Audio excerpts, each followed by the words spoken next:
Welcome to Taking the Rams by the Horns, a podcast that takes current affairs out of current affairs. This is an award-winning podcast in partnership with Sowetan. I'm your host, Rams Mabote. So, every week we go through whatever we've recorded and we check how things are doing. And it still depresses me to this day that we have views that are sometimes 80 times more than the subscriptions. And I ask myself the question, why? Why would you like to view this content but not subscribe to it? It's at no cost to you. So I plead again. Please subscribe. This is the only way we can make money out of this, and I have to survive, right? At the moment, I'm not making money because you guys don't subscribe. Guys, honestly, the views are amazing. Thank you very much for them. But click on this button called subscribe. And Bob is your uncle. Now, my guest this week must listen to this introduction. You saw I'm speaking about myself, right? You saw it. Right? He's a podcaster, a broadcaster, an author, a columnist. He's a funny guy, like seriously funny guy. One of the few funny guys I can say they're funny, because other people claim they're funny, but they're not. I suppose the one difference, maybe two, that I have with him is that he comes from Boksburg. Like, as you know, I wouldn't come from Boksburg, but originally from KZN, which is the second difference. NDUMISO NGCOBO is my guest, and I'm so finally glad to have you here, mate. So it's great. I've had you on my podcast. Yeah, I thought I was bribing you enough to bring you here. Should we be letting people in on the fact that I took great umbrage at the fact that when we were chatting about this, you were like, yeah, you want to talk about me being from Brakpan? And I had to say to you, listen, I know for a lot of people, they think that Boerewoord's good, and it's just that after this, Gilulu is just kind of the is that where it begins? Right? And then you just think Brakpan is the same as Benoni and in Boksburg. I honestly cannot tell the difference. There is a grading system. I live in Boksburg. Yeah, not Brakpan. And it's different. Very different. Very different. But you, places. yeah. So, and that would also be different from, like, say, Benoni. Benoni's got a very different vibe, and those of us who live there know. Benoni is more. What are they called?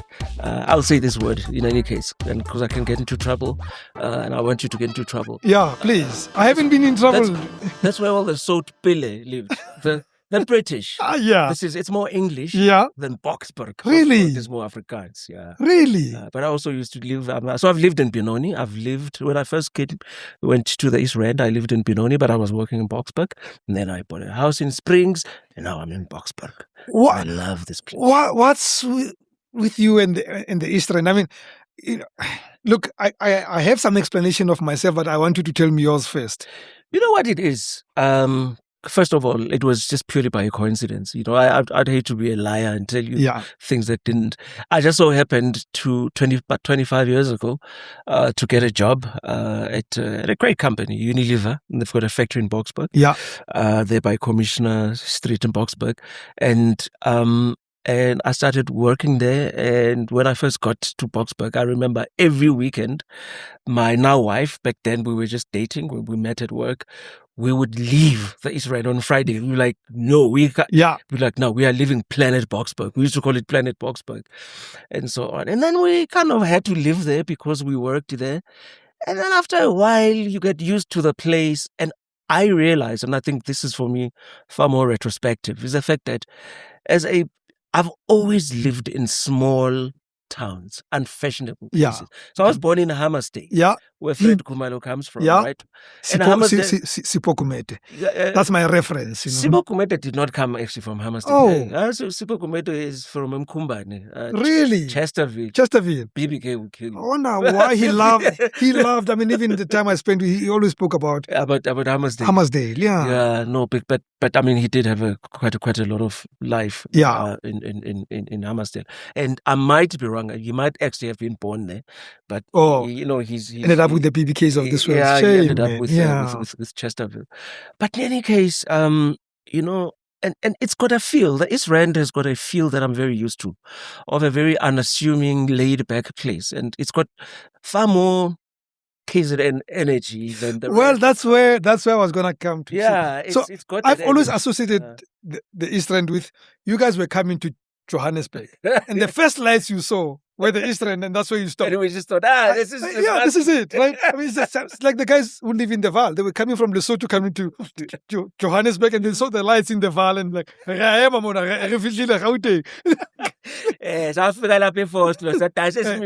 Lolas. I was in a taxi. I was in a taxi from Debs. I studied there, and dead of night, and this passenger says, "Wait, driver."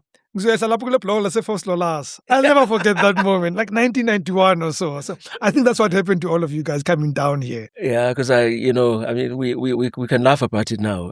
During the violence of the 1990s, I mean, wasn't that one of the things that all the street committees, when they were not sure whether this guy is Nkata or whatever, they could just show him a 5 rand note. It was a note. It was a note. It was a note. What color with was Jan van purple. With Jan van Riebeck. Like the 50 rand, yeah. It's like Hinley. My 5 rand. That's it. So I always wondered, why would you live this? I get it. But then, I mean, you guys are stratified, right? Because I think the guys from Albertine think that they live in the northern suburbs of the East Rand. The thing, we don't even want them. I think Joburg City can have Albertine. We don't want it in the Guruleni in any case.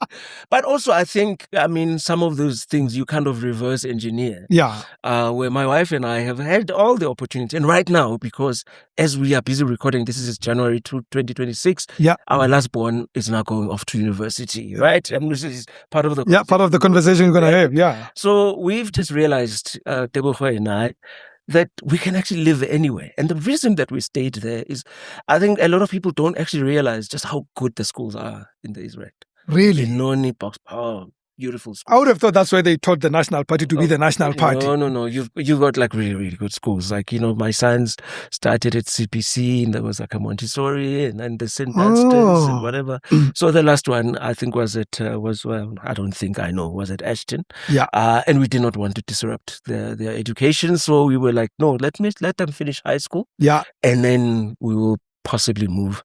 And us being us, we're not likely to actually go to where all the Lani, fashionable. So you're not even going to go to the New York of the East Rand, which is Bedford View. Nah. Which is more Sicily, though. But then we'll probably jump and get on the R21 and go Pretoria side. It's time you went to her part of the world, right? Yeah. And she comes from fair. I know she comes from that part of the world. Yeah. So I think that. I can't But we'll see. Don't do that to yourself. Why? Pretoria? With respect to all the people I know from... What's wrong with Pretoria? The question is, what's right with Pretoria? No, but I've always been partial to Pretoria. Again, a significantly more laid back. Yeah. I'm not a Parktown person. And I'm just glad that my children just never became those children that are cool kids that hang out at the Rosebank Mall. Yeah. Of course, now they're at post-matric, they're going to find themselves and they'll rebel against these parents who kept them on the East Rand. I don't care what they do. I mean, from now on, I've done my bit. They can be whoever they want to be. Right? But it didn't begin here, right? It began in the lab. Your life began in the lab. My life, well, I mean, did it really? My first job was in an NGO, a Catholic NGO, Nocha. I'm a very Catholic boy. I know. My first job was as a national coordinator for the Catholic Association, the Catholic Association of Students Association. Yeah, really? Catholic Students Association. Wow. It was a full-time job. It was a paying job. It was a paying job. Yeah. This is when I first came. The Catholics don't like paying. 1994. Yeah. I lived in Mayfair and Homestead Park and so on, and then went through teaching. I kind of fell into teaching. Teaching, yeah, mathematics and biology and science, and then decided, you know what? And the only reason I left teaching was I still love teaching, is because it just didn't pay money. Yeah. So I decided, no, let me go and make myself more fashionable. So I went to what was then the Natal Tech and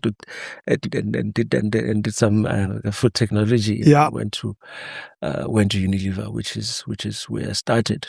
Started in quality assurance. Yeah. Well, first quality control, which is different from quality assurance. Then went into R&D, which is where I really cut my teeth. Making margarine, making fats and oils. And pretty good at it, if I dare say so myself. Well, you know, I don't have a reason to doubt that, right? So, I mean, on Facebook, once in a while, you'll drop something, right? And, and of course, in our private conversations and when you chill, when you used to have a drink, when I used to yeah, drink, right? You drop stuff. I mean, one of the most amazing things you dropped on me, and I'm not sure how I can sanitize it here, right? But we're talking about the hygiene of the nether parts, right? And you're saying, no, actually, you're much safer with what lies behind you than what is in front of you. I have never forgotten that.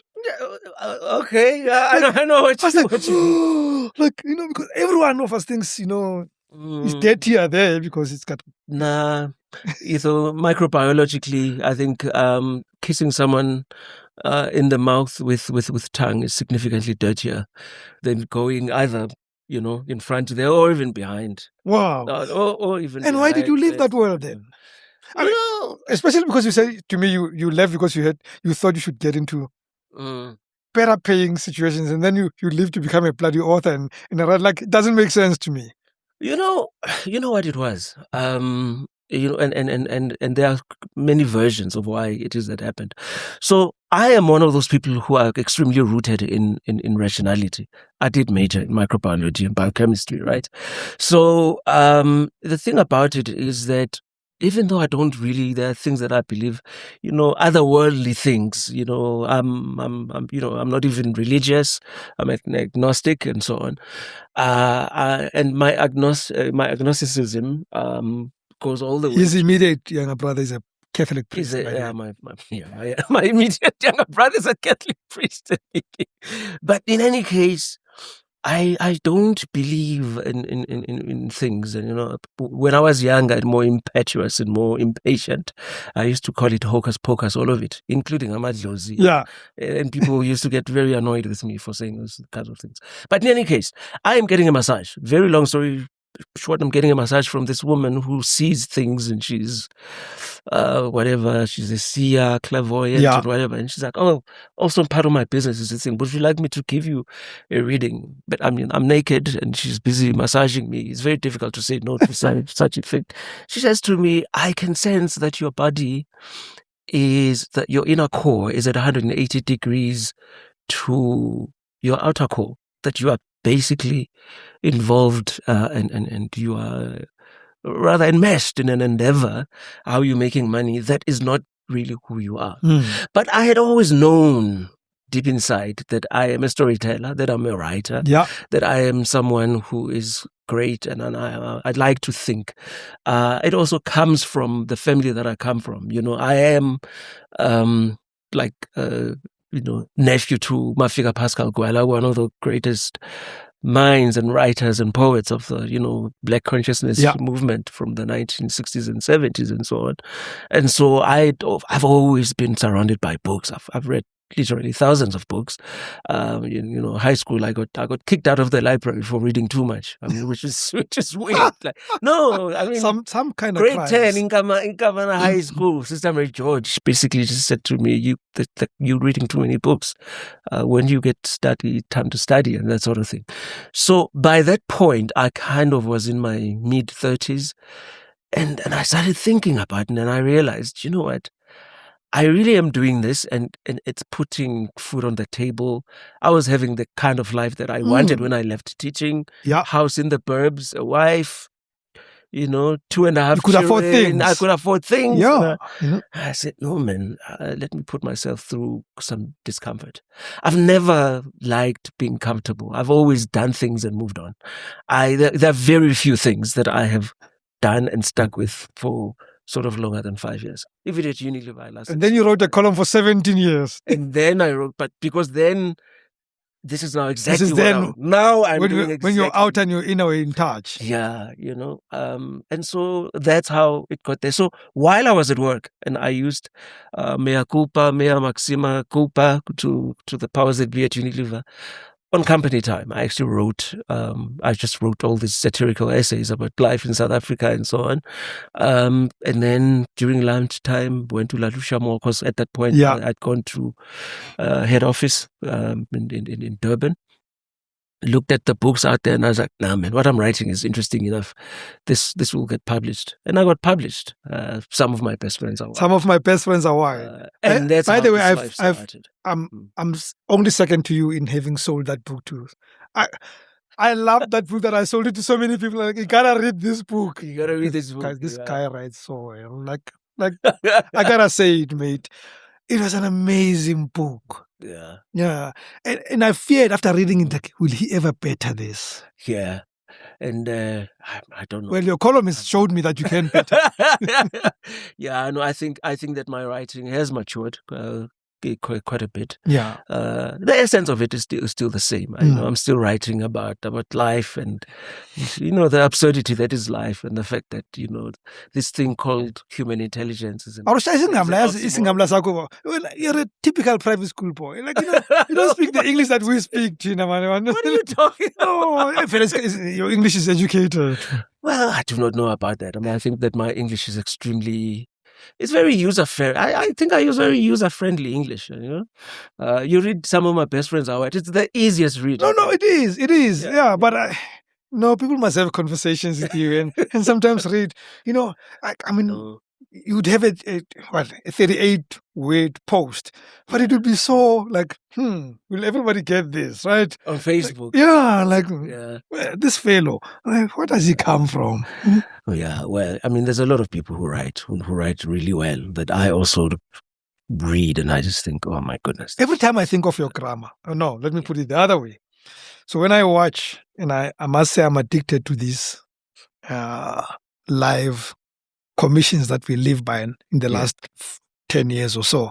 Every time I watch them, and I would be watching the Mazanga Commission or even the parliamentary thing, I'm like, I'm grateful for these guys that you're not one of the commissioners, because you'd not only be dealing with the law, you'd also correct their grammar. And it's not even, it's not even as if my grammar, is anywhere close to perfect. But I mean, I must confess that I'm a bit of a Nazi grammar. No, trust me, I know. It's not a bad thing, by the way. Worried, yeah. And I found that people who are like that are also bloody good at their own mother tongue, right? No, these things go together. I'm significantly worse with isiZulu. With isiZulu, I don't apologize for it. With English, sometimes I'm like, oh.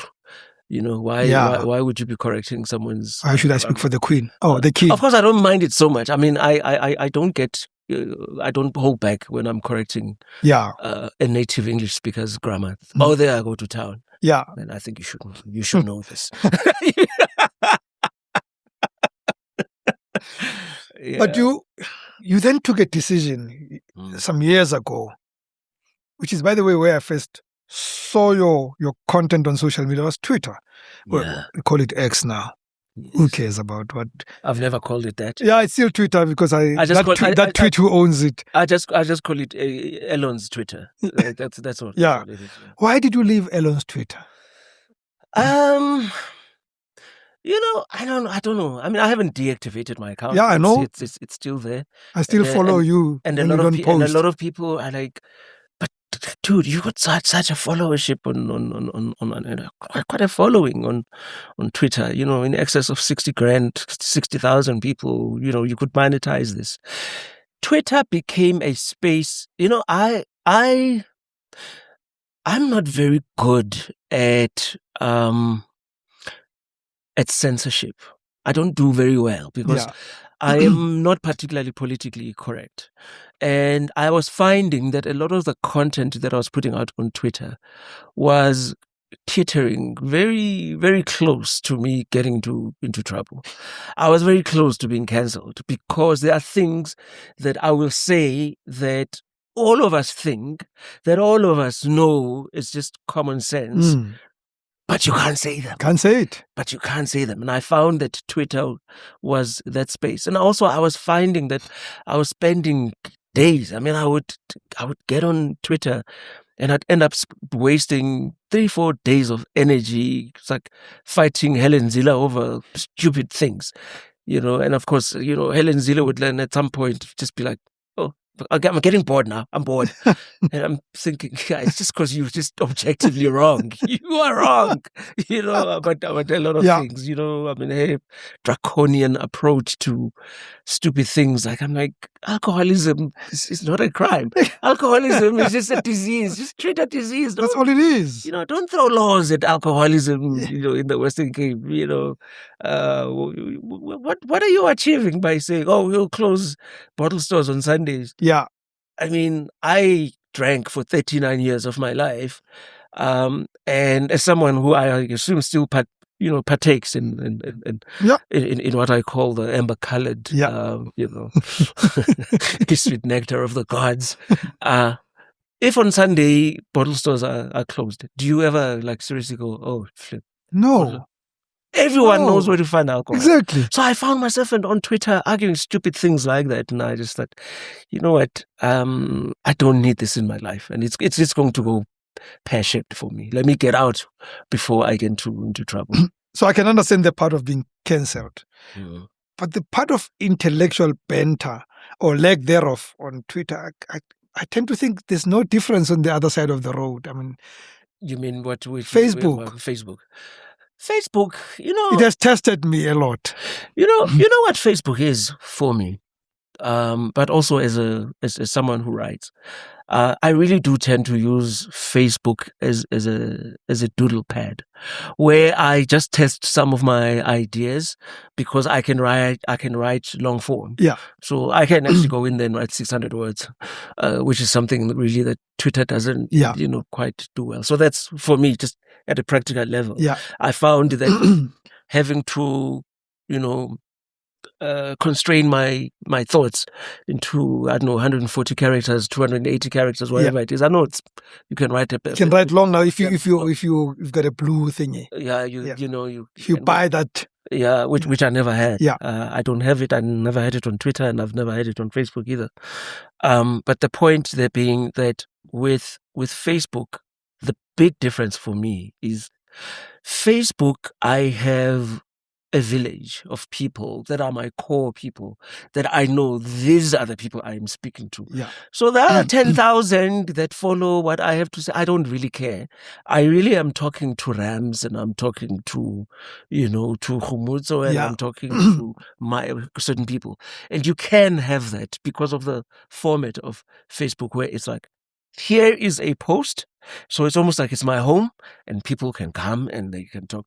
I don't know if you've realized, I hardly ever have any. I don't engage. I'm not an engager at all. I'll not go to your hall on Facebook and start having interactions with people there, because I do not know. I don't do that either. So I stick to my people.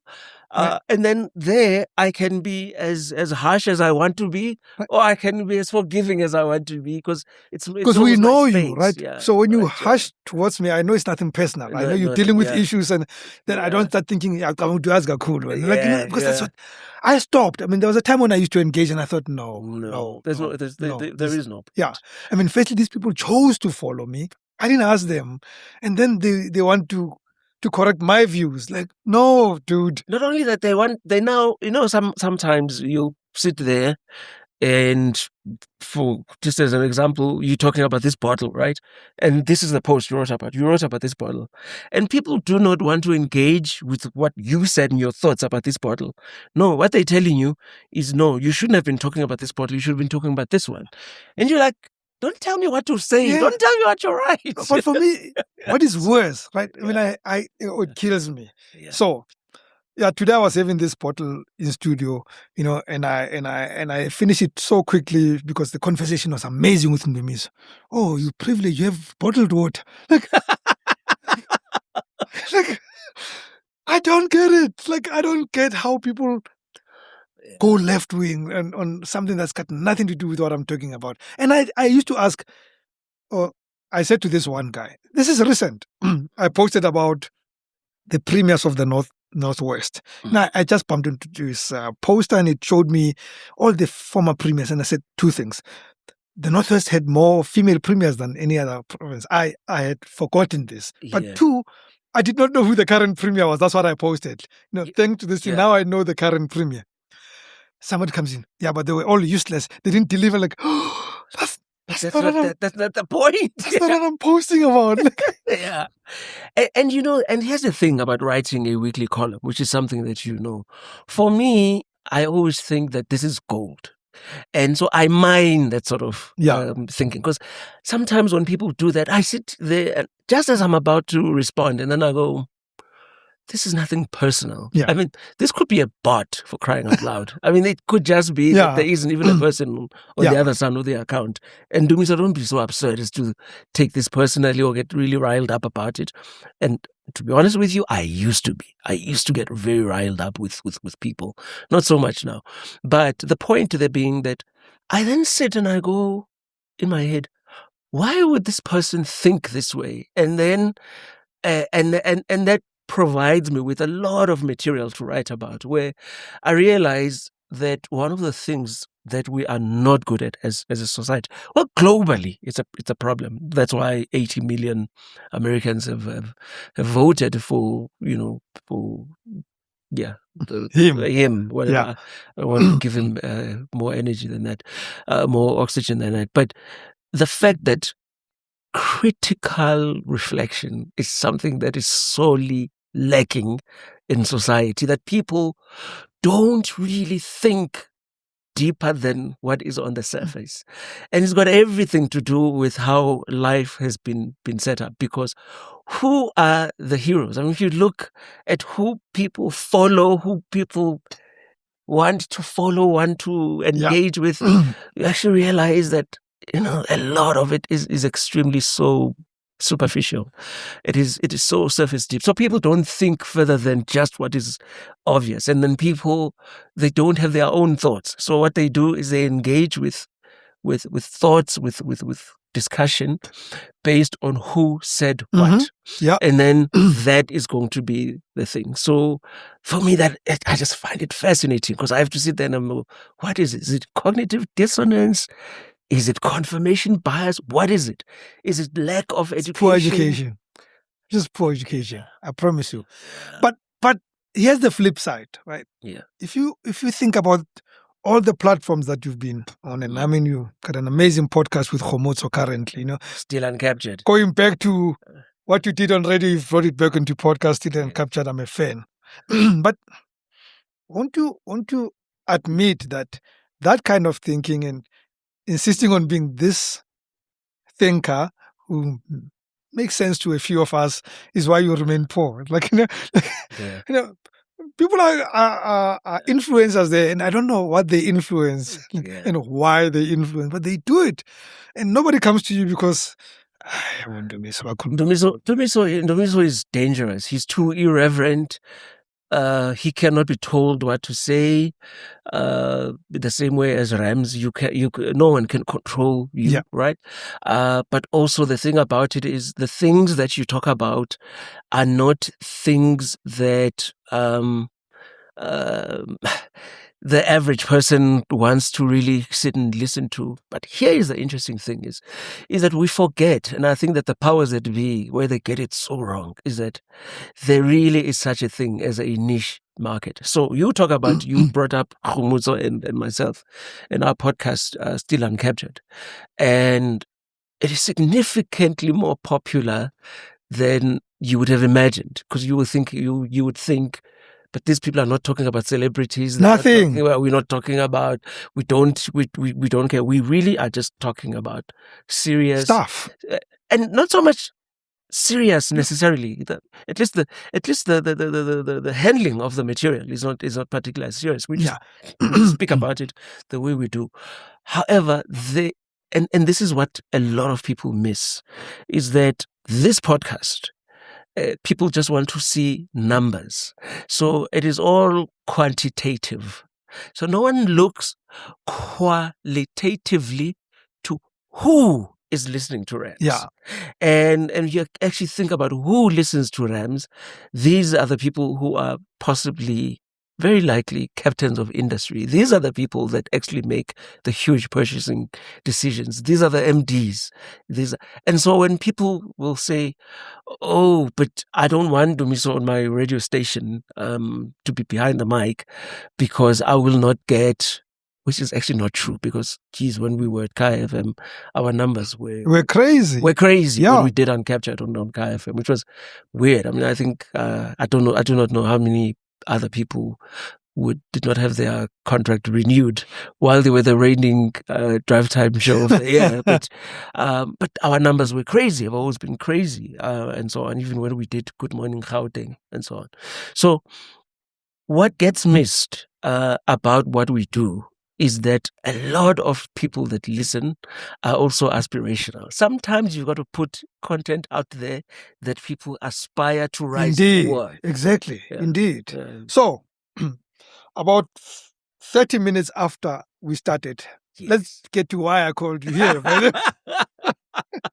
Yes. So you posted on Facebook and got me exceptionally jealous and angry and agitated and this fellow, about how you finally can sit and have whatever you want to have at whatever time you want to have, because you don't have anymore a school drop-off and pick-up. But after all these years. Oh, Makati, fuze fulela, mabo mashiya mahle, nina bakasihlwane, bakanjila, bakatingila, bakavumezita. These are my people that I come from. Thank you so much. You know, the fact that, you know, I am sitting here, we are recording this just in case, you know, someone watches it whatever time. This is January 2026. Because my firstborn is 31 years old. This is the first January in 28 years that I did not have stationery, uniform, school drop-off, school pick-up. And this is one of those things where I made certain decisions about how involved I was going to be in my children's life and so on, right?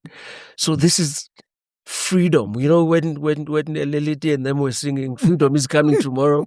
Freedom is here for me now. I can do, you know, the other day I just woke up and I decided to go and have brunch. Wow. Somewhere, and I just arrived at 10 because I had no one to drop off at school and I had no one to pick up from school, no one to take to tennis, no one to take to cricket. There's no madam you have to fight for at the gate of the school because she's pissed off with her gardener and you look like the gardener. I don't have to deal with this. I don't have to deal in the morning with trying to get someone ready. Like we said, we're leaving at 7:30. And for him, it's not even for you. It's for him.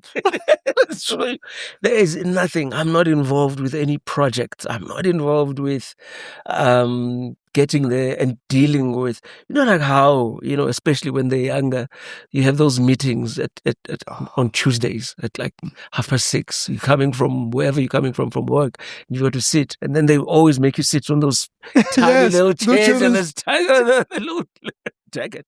And of course, they speak to you like you are also 8, 9 years old. All right, Jackie, this is what we do. I don't have to. Which is good content though for writers. Which is great. I mean, I've written quite a lot of columns about just the things that happen, or parents that decide. You know those parents, the housewives clubs. That are always at school. Yes. You know, and their kids will always be the prefects, and the kids there. Oh my goodness, I don't have to deal with it anymore. Oh, lucky you. I don't have to deal with it. I'm about to end that journey, but damn, I read that thing and I thought, oh man, you know. It's a beautiful thing. It is an amazing thing not to have to worry about this. I mean, I just did my stationary run for the last time, you know, and then you sit, because it's matric year, then you have to discuss. So are you still going to be studying what you plan to study? Where are you applying? You don't have to deal with those things. They're done now. They are done. You know, I mean, obviously. Of course, they're going into varsity. But this being January, we've had to. I mean, this person, you know, was I almost said fortunate enough, but I mean, they worked. My son, he worked hard enough for him to actually get 3 firm offers, you know, from Stellenbosch, UCT, and UP, and he made his decision and what have you. But he, I mean, within a 2-3 week period, he went from, yeah, I'm definitely going to Stellies, and then he was like, no, I'm definitely going to UCT, and then, no, I'm definitely going to UP, and then, no, I'm definitely going to Stellies, and then he made his choice.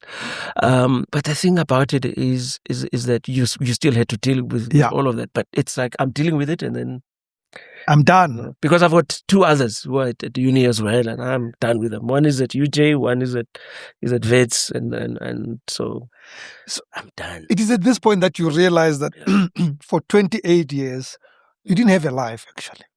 No, I didn't. You thought you had, but you realize now that actually... on the day that we went for his registration, and then we had gone to view residencies and so on and so forth. And in the afternoon, I decided to just go to a clothing shop, and I realized in the entire 2025, I did not spend more than sort of 1,500 rand on clothes for the whole year. I mean, people spend that much money on clothes in a month, right? And then I went and I remember I bought a couple of shirts. I think this is one of those shirts. And I bought a couple of shirts, and I bought I'm a like shirts like this, I call this my Charlie Harper look from 2.5 Men. Yeah. Right. And shorts and some cargo pants and what have you. And I think that the total was like 1,100 rand. I'm thinking, I have just spent tens of thousands of rand. I mean, registering these 3 children, school in excess of like 60 grand, right? Yeah. And so on. But I'm feeling guilty because I've just spent 1,120 rand on myself. There's something off about that. Like, it's crazy, mate. It's a form of pathology because I really have not lived for myself. My wife and I have not lived for ourselves. And so this past Saturday, we just decided, let's just go out and just splurge on just a very long lunch. We said, let's do this, and only because we can. So this year for me, 2026, is going to be pretty seminal because I'm going to live this year. Because now there's really not much, keeping me sitting here. If I decide on a Tuesday that I want to go, and things that interest me, things like I want to go to Sandlwana and just have a look. I can just get in my car and drive to Sandlwana and sit and have conversations with the locals, whatever. Or if I want, whatever it is that I actually want us to get into that, but let me round this one off. Yeah. And I want to say this to you and Tebogo, well done. You guys have done very well. And when they have got into that spot and they go to university, it looks like it was a passage, right? Just a normal passage. Actually, it's not always easy. Not every parent gets to be that lucky that the kids would stay in school and then move on to university. So well done. There were wobbles. There were wobbles also to do with health with children. And so on. I mean, it's not a thing to be hidden. I mean, my second born, was diagnosed with epilepsy. Right in the middle of COVID, of this. Damn, mate. I had to go pull him out of Kersney, and things got. That's crazy. I know it's crazy the things you go through, and then you look at him now and you go, okay, one didn't mess this up. We didn't mess it up. Well done. Yeah. And I mean, and especially you, because I don't know how you don't mess up things. So every now and again, you're in a small jalopy, driving to a small town, and you posting from a Airbnb kind of thingy and stuff like that. What are you busy with? That's keeping you busy. And I'm asking that because I'm angry that I haven't picked up a book from the shelf in a while. Yeah. The things that I have been busy with, a lot of it are things that I unfortunately cannot even talk about because I have carved a little niche for myself as a biographer. I write a lot of people's stories, but that's also because I have this obsession with history. I am obsessed with history. I'm obsessed with the recording of South African history because one of the things that bother me is that Rams, as we're sitting here right now, and you whip out your phone right now, and I say to you, are you able to tell me who played in the 1984 Men's Day Cup final, who was the referee, who were the players, how many career goals do they have. South Africans, we have not populated spaces with our history. There is nothing. Nothing. There is nothing. We don't even have reliable goal-scoring records, prior to 1985, before the NSL season and so on. And so I have this, I'm obsessed with it, about people writing their life stories, because and people think that when someone writes a biography, it's about them. No. I always say that if you've ever, a lot of people have bought this book, Long Walk to Freedom, and it's like a nice coffee table book, and it looks nice sitting on the shelf. But I don't know how many people have read it. I've actually realized that most people who have bought that book have never actually read it, or The Dream Deferred and so on, because so much of those books, for instance, and I'm only mentioning them because a lot of people know those books, or Odyssey to Freedom. The other day I was just looking at something. It's actually a history of South Africa. It is. It's people don't understand that biographies contain so much history. So when you see me in small towns, and I'm in Bloemfontein, and it's mostly because I'm probably there to conduct an interview with someone, or I am just going to find out, what happened here. But also some of it is also some of the things that I'm writing about myself. I'm recently gone to Ginsberg again, to this Steve Biko Center. Because I'm fascinated by that story, and I don't even think that story has been written about. Not enough. At all. It's only the tip of the iceberg that really has been written about. And so, but also I am fascinated. I think that the true story of South Africa resides in Ladysmith and in Vicksburg, and it doesn't reside necessarily in Durban or Johannesburg or Cape Town. I think that the real story of South Africa is the story of what happened in Greytown. So, I like that, because I remember when I sadly worked for Drum Magazine. We'll talk about this later. Why that was sad, but in case I did a story of a guy who left Stutterheim, in the Eastern Cape. Yes, came to work in Johannesburg and never went home until 34 years later when they retired. And I wrote a story of this guy. Yes. We got onto the train with him going back home for the first time to go see this place again. He had never gone back home. So that thing of small towns and stories, his story was completely amazing, that he couldn't even remember home. That is a sad thing, but it also speaks to why it is that I think Khumbule Khaya is now in its 19th, 20th, something like that, season, whatever. All apologies to Andile if I'm getting it wrong, but the story of South Africa is also a story of migration. Yes. It is a story of people being, leaving where they come from, and very often never coming back. I've got a first cousin who, people keep on he's spotted somewhere, but over 25 years ago, he just decided to leave, and he's just never been back.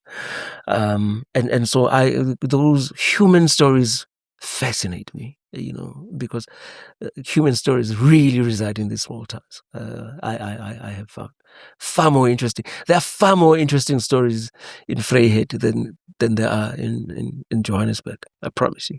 And far more interesting people, people that we don't see every day. Okay, we're not going to talk about you can invite me to your podcast to talk about the drums. The drums, talk about it here, those guys. Yeah. Anyway, so as we conclude, I can tell people, and I think you guys should do that. Still Uncaptured on Spotify. Please catch this man's work.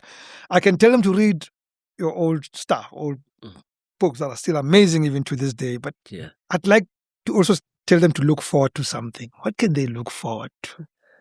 It's so interesting that the conversation we've had has really mapped exactly where I'm going, almost chronologically, right?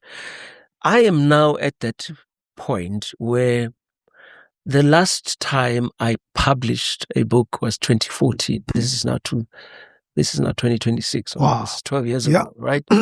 And it's because I had, for the past 12 years, to suspend my own creations in order just to write things for a living, to eat. And I ended up doing a lot of radio because I needed to eat and so forth. In 2026 alone, I will have 2 books published.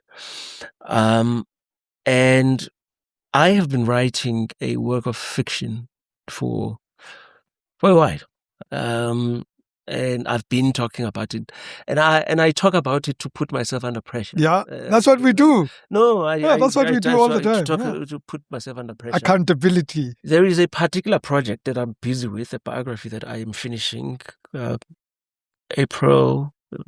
March, April, which should be on the shelves, and then I will have time to write and to finish the works that I've started. I have a book of short stories in me. Amazing short stories. If there's one thing that writing a column has taught me, it's the art of writing the short story, right? And there is a work of fiction, a novel.